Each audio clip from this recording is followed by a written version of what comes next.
Hello students, मेरा नाम है मिश्रा है and you are welcome in today's inflation class.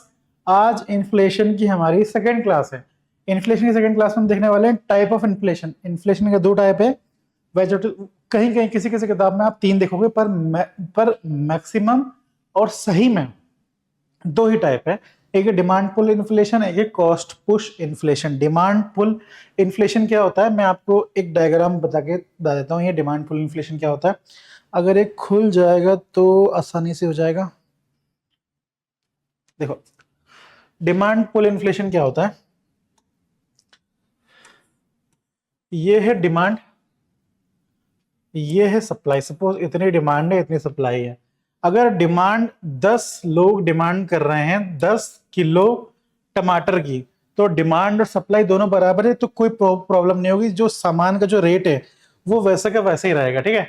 फिर इन्फ्लेशन कब होगा, इन्फ्लेशन होगा जब जब दो केस में इन्फ्लेशन होगा। पहला केस तो ये होगा कि डिमांड बढ़ जाए। एक मिनट बताता हूं मैं आपको। डिमांड क्या हो जाए, बढ़ जाए, और सप्लाई क्या रहे, सेम टू सेम रहे। सप्लाई सेम टू सेम मतलब 10 किलो टमाटर भी अभी हो रहे हैं, पर अभी अभी 20 लोग आ गए हैं, ठीक है। 20 लोग मांग रहे हैं 10 किलो टमाटर, तो डिमांड बढ़ जाएगी तो प्राइस क्या हो जाएगा, बढ़ जाएगा। और ये इन्फ्लेशन है। तो ये इन्फ्लेशन क्यों हो रहा है, क्योंकि डिमांड के इंक्रीज होने की वजह से ये इन्फ्लेशन हो रहा है। तो इस टाइप के इन्फ्लेशन को बोलते हैं डिमांड पुल इन्फ्लेशन, ठीक है।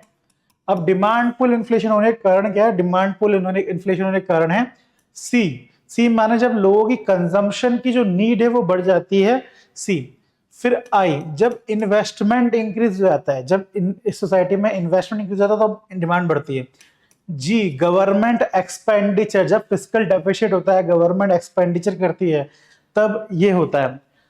फिर एक्स, जब सोसाइटी में एक्सपोर्ट इंक्रीज हो जाता है, जब अगर हम ये प्याज बाहर के देश में भी एक्सपोर्ट करने लगेंगे तो इंडिया में जो प्याज की कीमत है वो बढ़ जाएगी।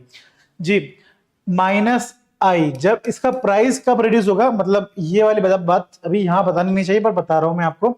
इस इन्फ्लेशन तब रिड्यूस होगा जब हम इसको इंपोर्ट कर लेंगे, आई, ठीक है। और इज इक्वल्स टू, इन सबका जो इज इक्वल्स टू वो क्या होता है, जीडीपी होता है। तो जब ग्रोथ होती है तब क्या होता है, इन्फ्लेशन होता है। कौन सा इन्फ्लेशन होता है, डिमांड पुल इन्फ्लेशन होता है। ये डिमांड पुल इन्फ्लेशन। अब है सप्लाई कॉस्ट पुश इन्फ्लेशन, देख लेते हैं। कॉस्ट पुश इन्फ्लेशन में ये होता है कि डिमांड तो सेम ही रहती है, पर सप्लाई क्या हो जाती है, कम हो जाती है। तो ये होता है cost push. Cost push inflation ये होता है कि जब सप्लाई में कॉन्स्ट्रेन की वजह से, सप्लाई में कमी की वजह से जब इन्फ्लेशन होता है तो वो होता है cost push inflation. Cost push inflation होता है, ठीक है। ये होता है कॉस्ट पुश इन्फ्लेशन।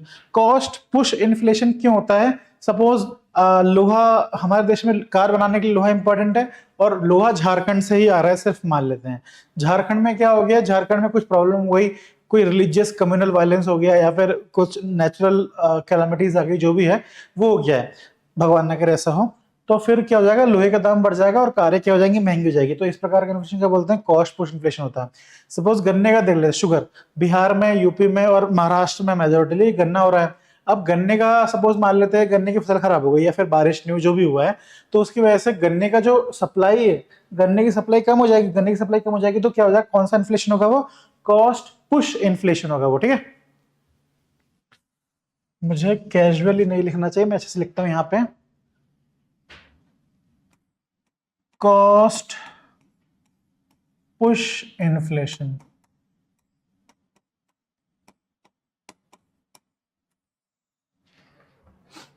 ठीक है। चलिए, ये हो गया दो टाइप की इन्फ्लेशन। अब फिर से अपन बैक टू पवेलियन जाते हैं।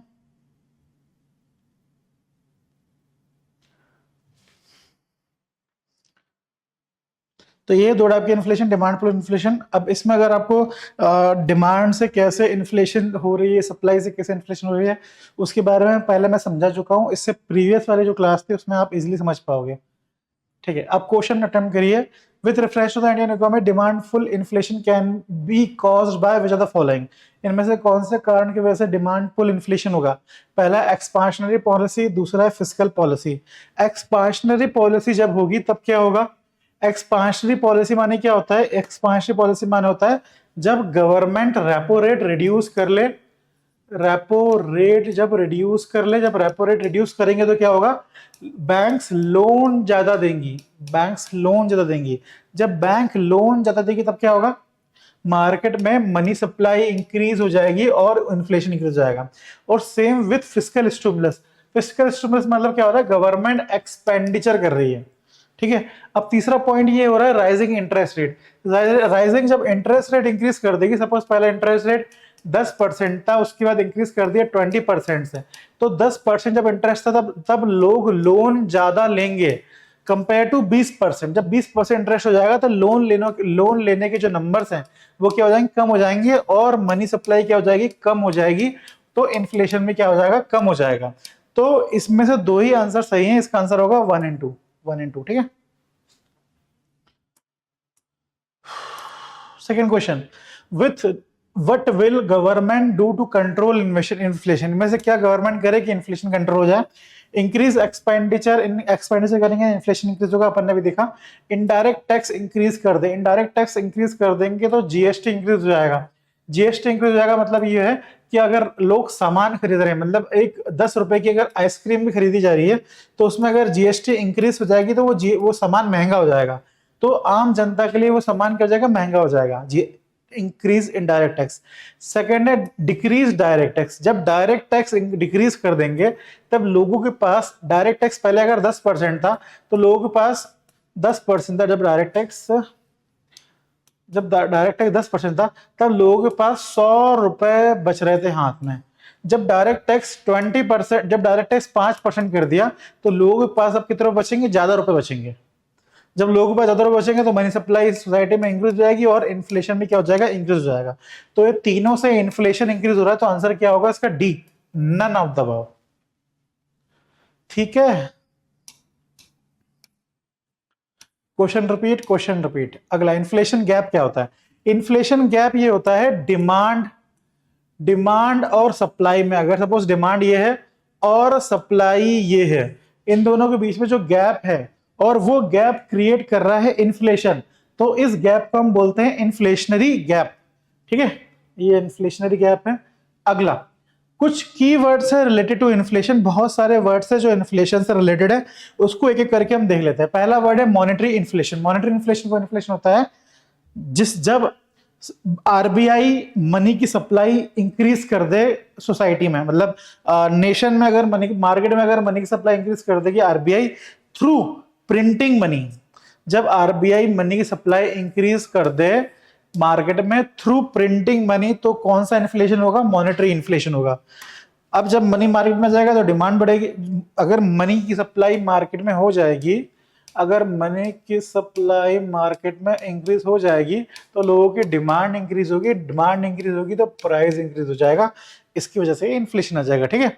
तो ये है मॉनेटरी इन्फ्लेशन। मॉनेटरी इन्फ्लेशन क्यों होता है, मॉनेटरी इन्फ्लेशन कब होता है, जब आरबीआई मार्केट में मनी सप्लाई इंक्रीज कर दे थ्रू प्रिंटिंग मनी, तो होता है मॉनेटरी इन्फ्लेशन।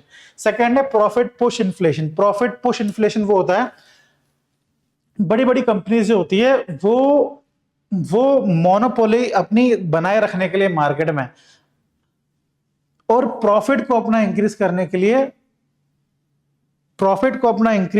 लिए कुछ काम करती हैं, जिसकी वजह से उनका प्रॉफिट भी इंक्रीज हो जाता है और मार्केट में वो चीज महंगी हो जाती है। जैसे ये ओपेक कंट्रीज का नाम सुना होगा आपने। ओपेक कंट्रीज क्या करती है, उन्हें अपना प्रॉफिट जब इंक्रीज करना रहता है तो वो तेल का, ऑयल का प्रोडक्शन क्या कर देती है, कम कर देती है। जब वो ऑयल का प्रोडक्शन कम कर देती हैं तो मार्केट में ऑयल की जो कीमत है वो बढ़ जाएंगी। जब ऑयल की कीमत बढ़ जाएंगी तो इनका जो प्रॉफिट है वो भी क्या हो जाएगा, बढ़ जाएगा, ठीक है। तो उसे बोलते हैं प्रॉफिट पुश। अपने प्रॉफिट को बढ़ाने के लिए वो लोग इन्फ्लेशन क्रिएट कर देती हैं, तो इसे बोलते हैं प्रॉफिट पुश इन्फ्लेशन। इस प्रॉफिट पुश इन्फ्लेशन में ऐसा नहीं है कि मतलब कुएं में से तेल नहीं निकल रहा है इसलिए उन लोगों ने तेल नहीं निकाला, ये वो कारण नहीं है। यहाँ पे सिर्फ कारण ये है कि उनको अपना प्रॉफिट इंक्रीज करना था, कोई डिमांड सप्लाई में कोई प्रॉब्लम नहीं है, बस उनको अपना प्रॉफिट इंक्रीज करना था तो उन्होंने प्रोडक्शन कम कर दिया, सप्लाई को मैनिपुलेट करा है उन्होंने। मार्केट बेस्ड सप्लाई नहीं चल रही है, उन्होंने जानबूझ के सप्लाई कम करा है ताकि वो अपना प्रॉफिट इंक्रीज कर दे, वो होता है प्रॉफिट पुश इन्फ्लेशन। जैसे आपने देखा होगा कुछ मेडिकल स्टोर्स होते हैं, मेडिकल स्टोर्स क्या करते हैं, आपस में बात कर लेते हैं लोग और बोलते हैं कि हम ये दवाई इतने की बेचेंगे, इससे कम की नहीं बेचेंगे। तो ऐसा करके उन्होंने क्या कर दिया, अपने प्रॉफिट को बढ़ा दिया। वो बोल सब लोगों ने आपस में मीटिंग करी, मतलब मोनोपोली बना लिए मार्केट में। एक क्या बोलते हैं उसे, एक ग्रुप क्रिएट कर लिया उन लोगों ने अपना, और बोला कि भाई इससे कम दाम पे नहीं बेचेंगे। अगर वो लोग चीजें महंगी बेचेंगे तो इन्फ्लेशन क्रिएट हो गया, और महंगी बेचने से उनका क्या होगा, प्रॉफिट भी इंक्रीज हो गया। तो इससे बोलते हैं प्रॉफिट पुश इन्फ्लेशन। थर्ड जो है वो है build in inflation. Build in inflation क्या होता है वो देखो आप। वर्कर है, वर्कर अपने मालिक से बोलेगा, मालिक अब मैं मार्केट में सामान नहीं खरीद पा रहा हूं, मार्केट के सामान बहुत महंगे हो गए हैं, आप मेरी सैलरी इंक्रीज कर दो। तो मार्केट के मालिक क्या करेगा, सैलरी इंक्रीज कर देगा। और मालिक क्या करेगा, मालिक जो प्रोडक्ट बना रहा है उस प्रोडक्ट की भी दाम क्या करेगा, इंक्रीज कर देगा। सपोज मालिक मालिक सैलरी दे रहा है 100 रुपए की, और मालिक जो प्रोडक्ट बना रहा है उसका दाम कितना रुपए का है, 50 रुपए का है। तो मालिक ने सपोज 10 रुपए इसकी सैलरी बढ़ा दी, तो मालिक क्या करेगा, 10 रुपए अपनी जेब से नहीं देगा वर्कर को, मालिक क्या करेगा, ये प्रोडक्ट का दाम भी 10 रुपए कर देगा। तो बिल्ड इन इन्फ्लेशन मतलब यहां पे इन्फ्लेशन था, मार्केट में इन्फ्लेशन था, उसकी वजह से और इन्फ्लेशन क्रिएट हो गया है मार्केट में। मतलब मार्केट में इन्फ्लेशन था, मार्केट में सब्जी का, वेजिटेबल्स के प्राइस में इन्फ्लेशन था, महंगाई थी, उसकी वजह से बाकी चीजों में भी क्या आ रही है, महंगाई आ रही है। तो इसे बोलते हैं बिल्ड इन इन्फ्लेशन।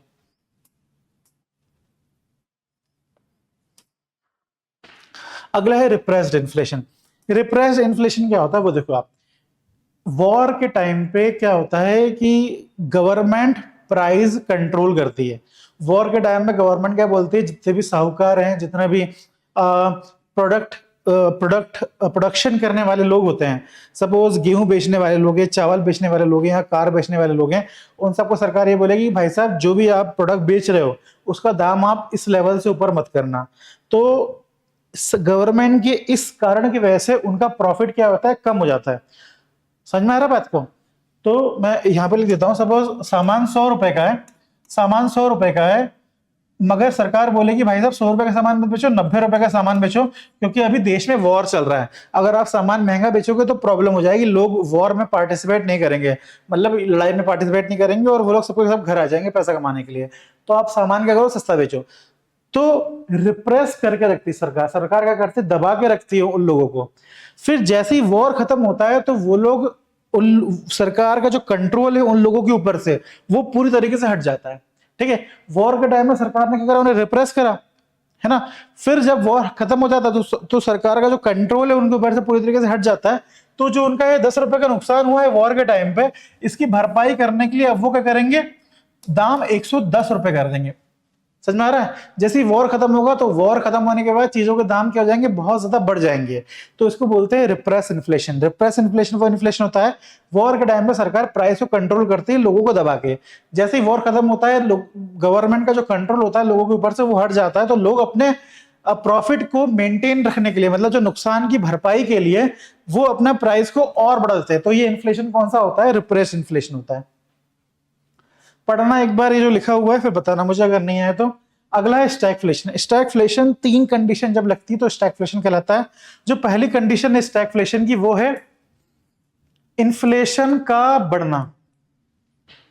दूसरी कंडीशन है ग्रोथ का स्टैग्नेंट होना, ग्रोथ का स्टैग्नेंट होना, और अनएम्प्लॉयमेंट का बढ़ना। ये 3 जब कंडीशन एक साथ होती है तो उसे बोलते हैं stagflation. Stagflation is a condition in which growth is stagnant. Stagnant मतलब ग्रोथ क्या हुई है, बस रुकी हुई है, ग्रोथ ना बढ़ रही है ना घट रही है, बट इन्फ्लेशन बढ़ रहा है और बेरोजगारी बढ़ रही है। ये जब 3 कंडीशन लग जाती है तो उसे बोलते हैं हम स्टैगफ्लेशन। ठीक है, स्टैगफ्लेशन पूरी तरीके से अपोजिट है इस कानून के। इस ये जो फिलिप्स कर्व है ना, फिलिप्स कर्व के पूरी तरीके से अगेंस्ट है स्टैगफ्लेशन। फिलिप्स कर्व ये बोलता है जैसे एक लेवल तक जब इन्फ्लेशन बढ़ेगा, फिलिप्स कर्व बोलता है एक लेवल तक जब इन्फ्लेशन बढ़ेगा तब अनएम्प्लॉयमेंट क्या होगा, कम होगा। एक लेवल तक, एक लेवल तक जैसे जैसे इन्फ्लेशन बढ़ता जाएगा वैसे वैसे बेरोजगारी कम होती जाएगी, ये बोला है फिलिप्स कर्व ने। फिलिप्स कर्व के बोलने का कारण ये क्यों था, क्योंकि जैसे जैसे इन्फ्लेशन बढ़ रहा है, इन्फ्लेशन के बढ़ने का मतलब ये है कि डिमांड बढ़ रही है, डिमांड बढ़ रही है। डिमांड बढ़ने का मतलब ये है कि अगर डिमांड सपोज समोसे की बढ़ रही है, पहले 10 समोसे की डिमांड थी, अब समोसे की डिमांड 20 हो गई है। जब डिमांड बढ़ेगी तो समोसे की डिमांड अगर 20 हो जाएगी तो यहाँ पे लोग, वर्कर, मतलब ज्यादा ज्यादा लोग लगेंगे। पहले अगर 10 समोसे को बनाने के लिए 5 लोग लग रहे थे, अब 20 समोसे को बनाने के लिए 10 लोग लगेंगे। मतलब ये है कि अनएम्प्लॉयमेंट, बेरोजगारी क्या हो गई, कम हो गई है और एम्प्लॉयमेंट बढ़ गया है। तो यही बात फिलिप्स कर्व ने बोली थी कि भाई साहब जब जब इन्फ्लेशन इंक्रीज होगा एक लेवल तक, जब इन्फ्लेशन इंक्रीज होगा बेरोजगारी क्या होगी, कम होगी, ये बोला था फिलिप्स कर्व ने। मगर एक टाइम के बाद जब इन्फ्लेशन इंक्रीज होगा उसके बाद बेरोजगारी कम नहीं होगी, बेरोजगारी कम नहीं होगी, ये बात बोली थी फिलिप्स कर्व ने। ठीक है, तो जो स्टैगफ्लेशन की जो कंडीशन है वो इस लेवल के ऊपर लगेगी।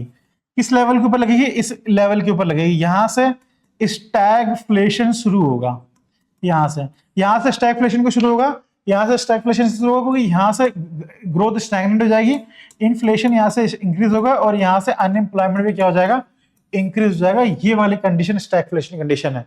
पर यहां तक, यहां से लेकर यहां तक एक लेवल तक इन्फ्लेशन इंक्रीज नहीं होगा।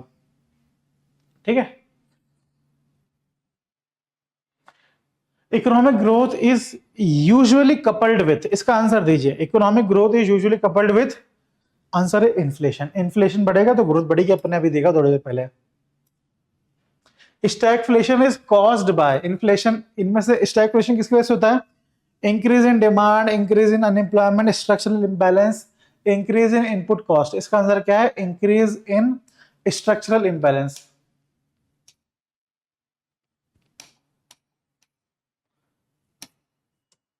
इसका आंसर क्या है, स्ट्रक्चरल इम्बैलेंस। क्यों, इंक्रीज इन एम्प्लॉयमेंट होगा तो फिर तो वो स्टैगफ्लेशन नहीं कराएगा, इंक्रीज इन डिमांड होगी तो फिर वो तो ग्रोथ इंक्रीज हो जाएगी, ग्रोथ स्टैग्नेंट नहीं रहेगी। इंक्रीज इन इनपुट कॉस्ट, ये वाली बात तो पता नहीं कहां से आ गई, तो इसका आंसर क्या होगा, डी होगा आंसर। अगला, स्क्यूड इन्फ्लेशन। जब हमने इन्फ्लेशन की डेफिनेशन देखी थी तब हमने बात करी थी कि इन्फ्लेशन क्या है, rise in general level of price. क्या देखा था हमने, जनरल लेवल जब प्राइस का इंक्रीज होगा तो वो इन्फ्लेशन कहलाता है। पर स्क्यूड इन्फ्लेशन में क्या होता है, एक जब स्पेसिफिक चीज के जब प्राइस इंक्रीज होगा तो वो कौन सा, अगर सिर्फ एक स्पेसिफिक चीज, मतलब सिर्फ सब्जियों का प्राइस इंक्रीज हो रहा है, बाकी हर चीज का प्राइस कम हो रहा है, तो वो कौन सा इन्फ्लेशन कहलाएगा, वो स्क्यूड इन्फ्लेशन। एक पर्टिकुलर कॉमोडिटी का जब प्राइस इंक्रीज होगा, या फिर सिर्फ कारों का, ऑटोमोबाइल इंडस्ट्री का प्राइस इंक्रीज हो रहा है, या फिर समझ लो क्या सिर्फ आईटी कंपनी का प्राइस, आईटी सर्विसेज का प्राइस इंक्रीज हो रहा है, तो सिर्फ अगर एक पर्टिकुलर कॉमोडिटी का प्राइस इंक्रीज हो रहा है तो उसे हम कौन सा इन्फ्लेशन बोलेंगे, हम उसे स्क्यूड इन्फ्लेशन बोलेंगे। व्हाट इज स्क्यूड इन्फ्लेशन, इसका आंसर देखिए दीजिए, इसका आंसर सी है, price rise in one sector of economy. Deflation क्या होता है, डिफ्लेशन, इन्फ्लेशन होता है प्राइस राइज होना, डिफ्लेशन होता है, इन्फ्लेशन होता है increase in price, rise in price of goods and services over the period of time is inflation. इसका opposite, decrease in price of good and services over the period of time is deflation. Inflation, deflation को हम एक और बोल सकते हैं कि negative inflation, या फिर ये कह लो कि जब इन्फ्लेशन जीरो से नीचे चला जाएगा तो हम क्या कहेंगे, डिफ्लेशन कहेंगे। ठीक है, ये हो जाएगा। रिसेशन जब आया था 2008 में, तब उस टाइम डिफ्लेशन आया था देश में। ठीक है, डिफ्लेशन, डिफ्लेशन की कंडीशन अगर मैं आपको बताऊं ना, तो देखिए जरा, सपोज डिमांड इतनी है और सप्लाई भी इतनी है। ठीक है, एक कंडीशन आ जाए कि डिमांड इतनी रहे पर सप्लाई क्या हो जाए, बहुत ज्यादा हो जाए, तो ये कंडीशन कौन सी है, डिफ्लेशन की कंडीशन है। मार्केट में चीजें हैं पर मार्केट में डिमांड नहीं हो रही है। जैसे कोविड टाइम में आपने देखा था, मार्केट में चीजें थी पर लोग इतना ज्यादा डर गए थे कोविड से, लोग इतना ज्यादा सेविंग करने लगे थे कोविड के टाइम पे, तो इन्वेस्टमेंट लोगों का कम हो गया था। तो ये है डिफ्लेशन वाली बात। What is the opposite of inflation, answer क्या है इसका, डिफ्लेशन।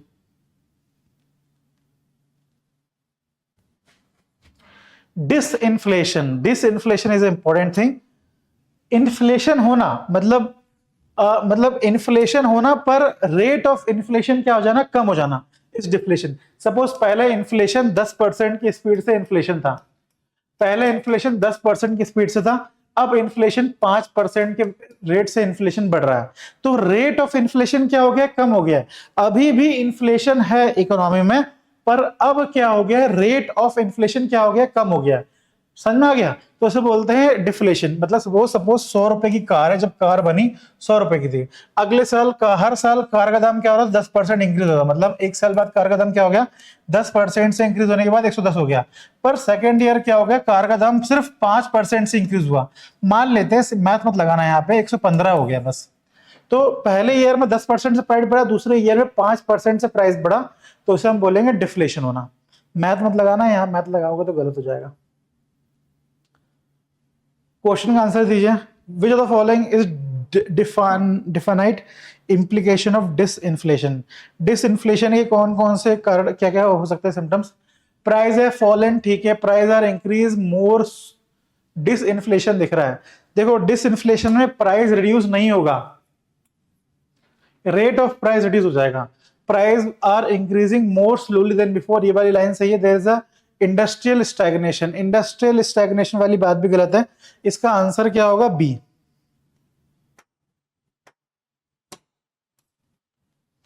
अगला है रिफ्लेशन। रिफ्लेशन का थोड़ा सा ये खराब हो गया है। रिफ्लेशन माने देख लो क्या होता है। रिफ्लेशन माने जब इकोनॉमी में डिफ्लेशन आ जाता है, जब इकोनॉमी में डिफ्लेशन आ जाता है, तो डिफ्लेशन को कम करने के लिए सरकार क्या करती है, इन्वेस्टमेंट करती है। समझ में आ रहा है? जब सोसाइटी में सपोज डिमांड कम हो गई है, अभी कोविड के टाइम पे भी क्या हो गई थी, डिमांड कम हो गई थी, तो गवर्नमेंट ने क्या करा है, डिमांड को इंक्रीज करने के लिए बहुत सारा पैसा सरकार इन्वेस्ट करेगी। जब सरकार बहुत सारा पैसा इन्वेस्ट करेगी, या कह लो फिस्कल स्टिमुलस करेगी, फिस्कल डेफिसिट करेगी, जो भी करेगी सरकार, मतलब मार्केट में सप्लाई इंक्रीज करेगी, कुल मिला के जब ऐसा करेगी सरकार, तब क्या होगा, लोगों की एकदम से डिमांड बढ़ जाएगी और एकदम से इकोनॉमी में इन्फ्लेशन आ जाएगा। इन्फ्लेशन कौन सा वाला इन्फ्लेशन आएगा, पॉजिटिव इन्फ्लेशन आ जाएगा। तो रिफ्लेशन एक प्रोसेस है जिसके थ्रू गवर्नमेंट क्या करती है, डिफ्लेशन को कम करती है बाय इन्वेस्टमेंट। ठीक है, डिफ्लेशन को कम करने के लिए सरकार इन्वेस्टमेंट करती है, जिससे इन्फ्लेशन होता है। इसी प्रोसेस को हम क्या बोलते हैं, रिप्रेशन कहते हैं। अगला है रिफ्लेशन का हिंदी हो गया स्ट्रक्चरल इन्फ्लेशन। स्ट्रक्चरल इन्फ्लेशन क्या होता है वो देखो आप। स्ट्रक्चरल इन्फ्लेशन माने ये होता है कि सपोज गन्ने का जो खेत है, गन्ने के खेत से लेके मार्केट, या फिर ये कह लो गन्ने की फैक्ट्री, गन्ने का रहने देते हैं, गन्ने का थोड़ा कॉम्प्लेक्स काम है। अपन ही मान लेते हैं गेहूं का खेत और मार्केट जहां पे वो गेहूं सेल होता है, सपोज इन दोनों के बीच में एक बहुत अच्छा रास्ता है।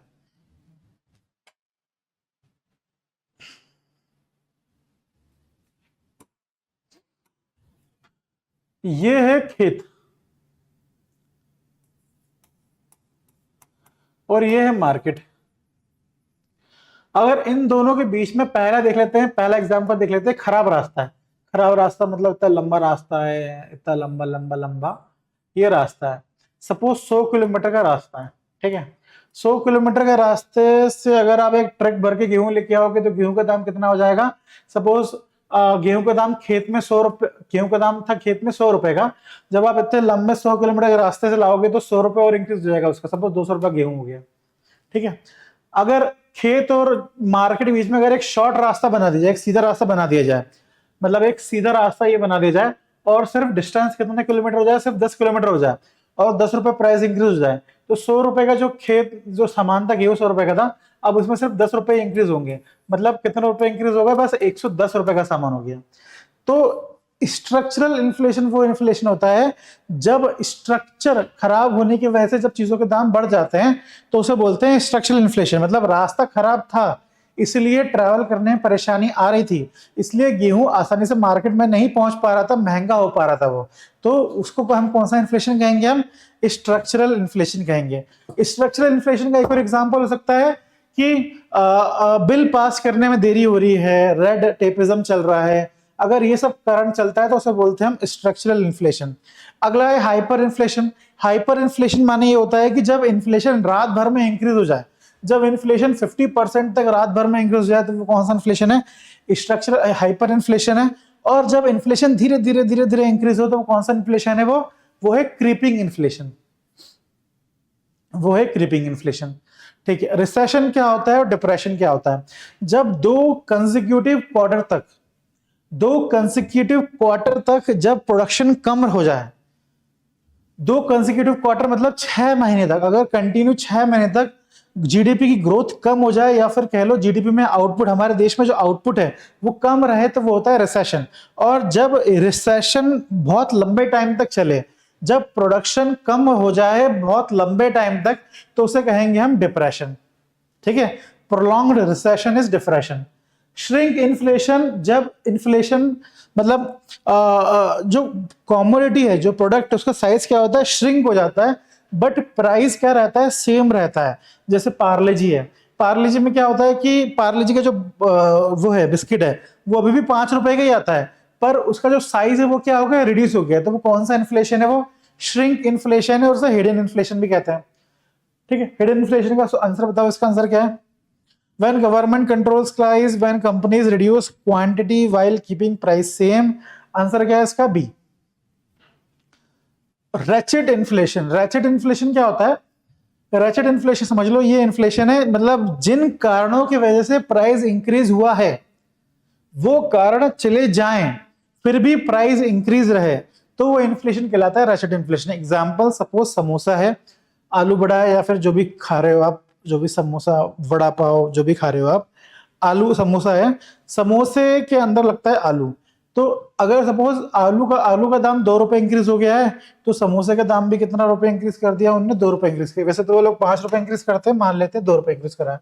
सपोज 10 रुपए का समोसा होता था पहले, पर आलू के इंक्रीज होने की वजह से आलू का दाम 2 रुपए इंक्रीज हुआ है, इसलिए समोसे का दाम उन्होंने कितना रुपए कर दिया? 12 रुपए कर दिया है। ठीक है, अब 12 रुपए हो गया समोसे का दाम, क्योंकि आलू का दाम 2 रुपए इंक्रीज हो गया था। पर कुछ टाइम बाद आलू का दाम क्या हो जाएगा? कम हो जाएगा, आलू के रेट क्या हो जाएंगे? कम हो जाएंगे, मगर फिर भी समोसे का दाम कितना रहेगा? 12 रुपए का रहेगा। इस प्रकार के इन्फ्लेशन को हम बोलते हैं रैचेट इन्फ्लेशन। ठीक है, पानी पी लेता हूं मैं।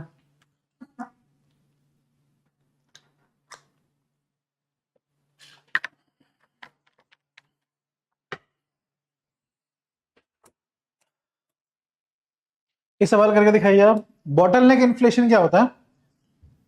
सप्लाई, वो जो सप्लाई वाला इन्फ्लेशन देखा था ना अपन ने, सप्लाई में जब कॉन्स्ट्रेन होता है तब उस इन्फ्लेशन को बोलते हैं बॉटलनेक। अब बॉटलनेक क्यों बोलते हैं?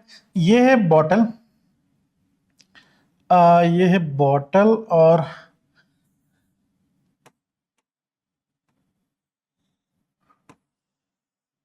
ये है बॉटल, और ये है उसका नेक। ठीक है, अब वैसे अगर बॉटल के अंदर पानी पूरा भरा हुआ है, अगर बॉटल को उल्टा कर रहे हैं तो पानी पूरा एकदम से निकल जाना चाहिए, पर पानी पूरा एकदम से निकलता नहीं है, पानी धीरे धीरे निकलता है, क्योंकि यहाँ पर उसकी जो नेक रहती है वो क्या है? छोटी है, इसलिए पानी एकदम से निकलता नहीं है। तो मतलब सप्लाई क्या है? खराब है। ये कुल मिला के मतलब ये है। तो सप्लाई पानी पूरी तरीके से निकलता, क्योंकि सप्लाई क्या है? छोटी है। सप्लाई क्या है? छोटी, इसलिए पानी नहीं निकल रहा है। वैसे ही बॉटलनेक इन्फ्लेशन मतलब वो इन्फ्लेशन होता है जब सप्लाई खराब होती है। सप्लाई क्या होती है? खराब होती है। तो सप्लाई खराब होने की वजह से जो इन्फ्लेशन होता है वो होता है बॉटलनेक इन्फ्लेशन। सेम वाला जो एग्जांपल जो अपन ने देखा था, वही इन्फ्लेशन यहाँ लगा सकते हैं, गेहूं वाला जो एग्जांपल देखा था। ठीक है, तो वही बॉटलनेक इन्फ्लेशन है। हेडलाइन इन्फ्लेशन, जब हम इन्फ्लेशन मेजर करेंगे by including all the goods and services producing in our economy, जितने भी गुड्स और सर्विस हमारे यहाँ प्रोड्यूस हो रहे हैं उनको देखते हुए जब हम इन्फ्लेशन मेजर करेंगे, तो वो इन्फ्लेशन कहलाता है हेडलाइन इन्फ्लेशन। और जब हम हेडलाइन इन्फ्लेशन से हेडलाइन इन्फ्लेशन में माइनस करते हैं वो चीजें, जब हम हेडलाइन इन्फ्लेशन में माइनस करते हैं फूड और एनर्जी वाली चीजें, ठीक है, जब हम हर चीज का प्राइस से इन्फ्लेशन मेजर करेंगे तो वो इन्फ्लेशन कहलाएगा हेडलाइन इन्फ्लेशन। आई रिपीट, जब हम हर चीज से इन्फ्लेशन मतलब घर, transport, medical, electronic, food, electrics, energy, हर चीज का प्राइस से जब हम इन्फ्लेशन कैलकुलेट करेंगे तो वो कहलाएगा हेडलाइन इन्फ्लेशन। पर जब हम हेडलाइन इन्फ्लेशन से माइनस करेंगे, जब हम इंक्लूड नहीं करेंगे फूड का प्राइस और एनर्जी का प्राइस कैलकुलेटिंग इन्फ्लेशन, दो तरीके हैं इस बात को कहने के। पहला तरीका, जब हम हेडलाइन इन्फ्लेशन से माइनस करेंगे एनर्जी के द्वारा जो इन्फ्लेशन हो रहा है माइनस करेंगे फूड के द्वारा जो इन्फ्लेशन हो रहा है, तब जो हमारे पास आंसर आएगा तो वो कौन सा इन्फ्लेशन आएगा? Core inflation. कौन सा इन्फ्लेशन? Core inflation. ठीक है, ये हो गया पहला तरीका कहने का। दूसरा तरीका कोर इन्फ्लेशन कहने का वो ये है कि जब हम इन्फ्लेशन कैलकुलेट करेंगे, जब हम इन्फ्लेशन कैलकुलेट करेंगे by excluding food and energy, तो जो इन्फ्लेशन आएगा तो वो कौन सा इन्फ्लेशन कहलाता है? Core inflation. ठीक है, ये कोर इन्फ्लेशन। कोर इन्फ्लेशन का ये सवाल करके दिखाओ आप सवाल करोगे तो आ जाएगा आपको।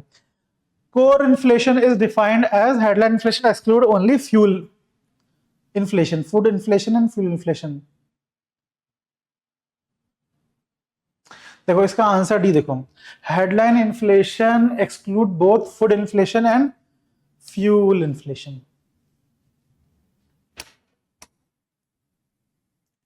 ठीक है, तो अभी हमने जितने भी दो मेजर टाइप ऑफ इन्फ्लेशन पढ़ लिए हमने, जो भी वर्ड्स इन्फ्लेशन में आते थे वो भी हमने देख लिए। अगले चैप्टर में हम सीपीआई और डब्ल्यूपीआई क्या होती है, मतलब how inflation are calculated, inflation को कैसे कैलकुलेट करते हैं सीपीआई, डब्ल्यूपीआई और सीएफपीआई मतलब कंज्यूमर फूड प्राइस इंडेक्स, वो हम अगले चैप्टर में देखेंगे, अगली क्लास में देखेंगे। अभी के लिए thank you, please like comment and subscribe our channel. Thank you.